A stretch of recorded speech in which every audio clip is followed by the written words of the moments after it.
रात्रि का अंधकार गहरा चुका था। जंगल के विशाल वृक्षों की शाखाएं ठंडी हवा में झूम रही थी। कहीं दूर मंदिर की घंटियां बज रही थी और दीपों की पंक्तियां मां दुर्गा के चरणों में जगमगा रही थी। नवरात्रि का पावन समय था, जब संपूर्ण गांव माता की आराधना में लीन था। परंतु इसी अंधकार में एक छोटा बालक फटे पुराने वस्त्रों में अपने छोटे से झोपड़ी में बैठा माता का ध्यान कर रहा था। उसकी आंखों में आंसू थे, परंतु हृदय में अपार श्रद्धा थी। लेकिन यह रात सिर्फ भक्ति की नहीं, परीक्षा की भी थी। कुछ ऐसा होने वाला था जो इस मासूम बालक की किस्मत हमेशा के लिए बदल देगा। अगर आपको हमारी कहानियां पसंद आती हैं तो वीडियो को लाइक करें, अपने विचार कमेंट में बताएं और चैनल को सब्सक्राइब करना ना भूलें और बेल आइकन दबाएं और ऑल नोटिफिकेशंस चालू करें ताकि हमारी हर नई कहानी सबसे पहले आपके पास पहुंचे। इसे अपने दोस्तों और परिवार के साथ शेयर करें ताकि वे भी इन अद्भुत कहानियों का आनंद ले सकें। कुछ साल पहले की बात है। एक छोटे से गांव में एक निर्धन बालक रहता था जिसका नाम अर्जुन था। उसकी एक छोटी बहन गौरी और उनका एकमात्र साथी एक वफादार कुत्ता जिसका नाम शेरू था। माता पिता का साया उनके सिर से उठ चुका था और गांव में उनका कोई सहारा न था। अर्जुन दिन भर जंगल में लकड़ियां बीनता और गौरी के लिए भोजन की व्यवस्था करता। गौरी केवल 8 वर्ष की एक मासूम बच्ची थी जो अपने भाई की छत्र छाया में पल रही थी। उसकी आंखों में भोलापन था, परंतु परिस्थितियों ने उसे समय से पहले परिपक्व बना दिया था। उसे घर का काम करना, पानी भरना और छोटे से झोपड़ी को संभालना अच्छे से आता था। भले ही वह भूखी होती, लेकिन वह हमेशा अपने भाई के लिए अपनी रोटी बचाकर रखती। उसकी दुनिया अर्जुन और शेरू तक ही सीमित थी। जब अर्जुन दिन भर मेहनत करता तो गौरी अपनी छोटी छोटी हथेलियों से मिट्टी के दिए बनाती और मां दुर्गा की मूर्ति के सामने उन्हें जलाकर प्रार्थना करती। उसकी यही आस्था उसे हर कठिनाई में संभाल लेती। गांव में एक निर्दयी जमींदार था जिसका नाम रुद्रसेन था। वह गरीबों पर अत्याचार करता और उन्हें कष्ट पहुंचाने में ही आनंद लेता था। अर्जुन ने कई बार उसका अत्याचार सहा, परंतु उसने कभी अन्याय के आगे सिर नहीं झुकाया। नवरात्रि का पहला दिन था। अर्जुन ने संकल्प लिया कि वह पूरे 9 दिन उपवास रखेगा और मां दुर्गा से प्रार्थना करेगा कि उसके और उसकी बहन के जीवन में कोई सुखद क्षण आए। वह हर दिन गांव के एक छोटे मंदिर में जाता और मां दुर्गा के चरणों में अपना हृदय उड़ेल देता। उसी रात जब अर्जुन झोपड़ी में ध्यान कर रहा था, शेरू ने जोर जोर से भौंकना शुरू कर दिया। अर्जुन बाहर निकला तो देखा कि एक साधु वहां खड़े थे। उनकी आंखों में दिव्यता थी। उन्होंने अर्जुन को आशीर्वाद दिया और कहा, बेटा, मां दुर्गा की कृपा तुझ पर होगी, परंतु तुझे अपने साहस की परीक्षा देनी होगी। एक रात अर्जुन जंगल में लकड़ियां बीनने गया था। वहां अंधकार में उसके पैर के पास एक जहरीला सांप रेंग रहा था। अर्जुन को इसका आभास तक नहीं हुआ और जैसे ही उसने कदम आगे बढ़ाया, सांप ने फुफकार मारते हुए उसकी घुटनों में अपने दांत गड़ा दिए। अर्जुन दर्द से चीख पड़ा और वहीं गिर गया।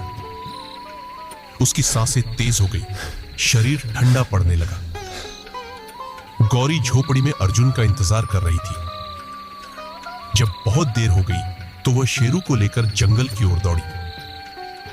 जैसे ही उसने अपने भाई को जमीन पर पड़ा देखा, उसकी चीख निकल गई। भैया! वह दौड़ती हुई उसके पास पहुंची। अर्जुन की आंखें आधी बंद थी, होठ नीले पड़ चुके थे। गौरी कांपते हाथों से उसके पैर पकड़कर रोने लगी। भैया, उठो ना, देखो मैं यहां हूं। उसने अर्जुन को झकझोर कर उठाने की कोशिश की, लेकिन अर्जुन की हालत बिगड़ती जा रही थी। गौरी की आंखों से आंसू रुक ही नहीं रहे थे। वह बेबस थी, किंतु हार मानने वालों में नहीं थी। उसने अपनी चोटी खोलकर अपने भाई की घुटनों के पास कसकर बांध दी, जिससे जहर और ऊपर न चढ़े। फिर वह गांव की ओर दौड़ी। कोई है, मेरे भैया को बचा लो।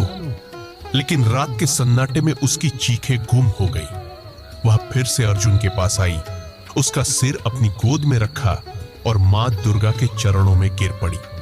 मां, आप मेरी पुकार सुन लो, मेरे भैया को बचा लो। मैं आपके चरणों में अपना सब कुछ अर्पित कर दूंगी, लेकिन मेरे अर्जुन को मत ले जाओ। वह जोर जोर से रोती रही। तभी शेरू ने भौंकना शुरू कर दिया। अचानक हवा में एक तेज झोंका आया। मंदिर की घंटियां बज उठी और गौरी को लगा जैसे मां दुर्गा स्वयं उसकी पुकार सुन रही है। उसी क्षण अर्जुन की सांसें धीमी पड़ गई। गौरी का हृदय जैसे थम गया। लेकिन तभी मंदिर की ओर से एक दिव्य प्रकाश निकला और अर्जुन के शरीर पर पड़ा। उसके शरीर में कंपन हुआ और अचानक उसकी सांसें तेज हो गई। उसने धीरे धीरे आंखें खोली। गौरी खुशी से रो पड़ी। भैया, भैया, तुम ठीक हो? उसने अर्जुन को कसकर गले लगा लिया। अर्जुन को अपनी छोटी बहन की श्रद्धा और मां दुर्गा की कृपा का आभास हो चुका था। उसने गौरी के सिर पर हाथ रखा और कहा, गौरी, तेरी भक्ति ने मुझे नया जीवन दिया है। मां दुर्गा ने हमें आशीर्वाद दिया है। अगले दिन गांव में जमींदार ने घोषणा की कि सभी गरीबों को उसकी भूमि छोड़नी होगी। अर्जुन ने साहस बटोरा और जमींदार के पास पहुंचा। यह अन्याय है, हम कहां जाएंगे? उसने क्रोध में कहा। जमींदार हंस पड़ा। तू एक गरीब लड़का है, तेरा मुझसे क्या मुकाबला? अर्जुन ने मां दुर्गा को याद किया और मन ही मन प्रार्थना की।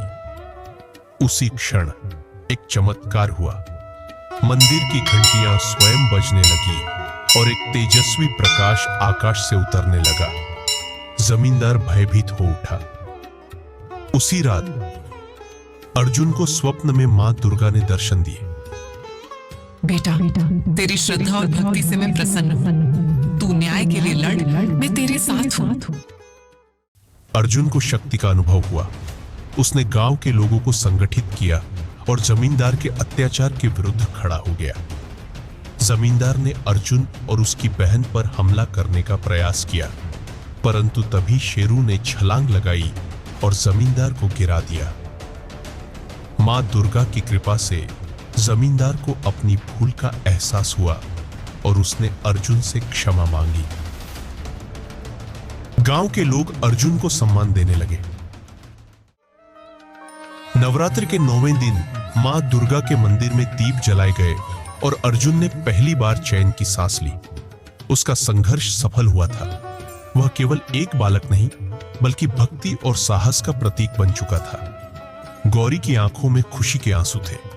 वह अपने भाई के गले लगकर रोने लगी और बोली, भैया, मां दुर्गा ने हमारी सुन ली। यह कहानी हमें सिखाती है कि सच्ची श्रद्धा और भक्ति से हर कठिनाई को पार किया जा सकता है। मां दुर्गा की कृपा उन पर सदैव बनी रहती है जो निडर होकर सत्य और न्याय के मार्ग पर चलते हैं। अर्जुन की भक्ति और संघर्ष हमें यही सिखाता है कि अंततः अंधकार के बाद प्रकाश अवश्य आता है। अगर आपको हमारी कहानियां पसंद आती हैं, तो वीडियो को लाइक करें, अपने विचार कमेंट में बताएं और चैनल को सब्सक्राइब करना न भूलें और बेल आइकन दबाएं और ऑल नोटिफिकेशंस चालू करें ताकि हमारी हर नई कहानी सबसे पहले आपके पास पहुंचे। इसे अपने दोस्तों और परिवार के साथ शेयर करें ताकि वे भी इन अद्भुत कहानियों का आनंद ले सकें।